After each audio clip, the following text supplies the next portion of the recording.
শেখ হাসিনার ১৫ বছরের দুঃশাসন পেরিয়ে দেশের মানুষ মুক্ত পরিবেশে উৎসবমুখর ঈদ পালন করছে বলে মন্তব্য করেছেন বিএনপি মহাসচিব মির্জা ফখরুল ইসলাম আলমগীর। ঈদের দিন দলের প্রতিষ্ঠাতা সাবেক রাষ্ট্রপতি জিয়াউর রহমানের সমাধিতে শ্রদ্ধা জানাতে এসে তিনি বলেন, সবার প্রত্যাশা অন্তর্বর্তী সরকার জনগণের কাছে দেয়া তাদের প্রতিশ্রুতি পূরণ করবে। এ সময় দলের ভারপ্রাপ্ত চেয়ারম্যান তারেক রহমান দ্রুত সময়ের মধ্যে দেশে ফিরবেন বলে জানান মির্জা ফখরুল। মইনুল হাসান জানাচ্ছেন বিস্তারিত। প্রতি বছরের মতো এবারও ঈদের নামাজ শেষে দলের প্রতিষ্ঠাতা সাবেক রাষ্ট্রপতি জিয়াউর রহমানের সমাধিতে শ্রদ্ধা জানাতে আসেন বিএনপির সর্বস্তরের নেতাকর্মীরা।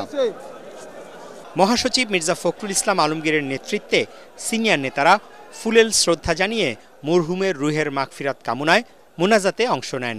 এ সময় দেশবাসীকে ঈদের শুভেচ্ছা জানান বিএনপি মহাসচিব।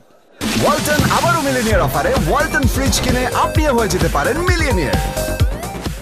বিগত ১৫ বছর ধরে গণতন্ত্রের জন্য সংগ্রাম করেছি, গণতন্ত্র পুনরুদ্ধারের জন্য সংগ্রাম করেছি, মানুষের ভোটের অধিকারের জন্য সংগ্রাম করেছি। এবার আমরা মুক্ত পরিবেশে, একটা আনন্দময় পরিবেশে আমরা ঈদ পালন করছি। দোয়া চাইছি আমাদের দেশের খালেদা জিয়া সুস্থ হয়ে অবিলম্বে আমাদের দেশের মধ্যে ফিরে আসেন, আমাদের নেতা তারেক রহমান অতি শীঘ্র আমাদের মাঝে ফিরে আসেন।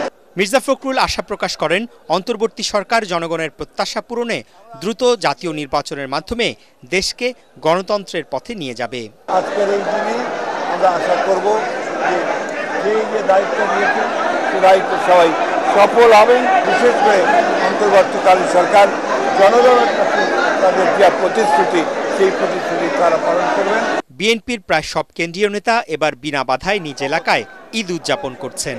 আবারও ঈদের শুভেচ্ছা। মইনুল হাসান, এটিএন বাংলা, ঢাকা। এবার আমরা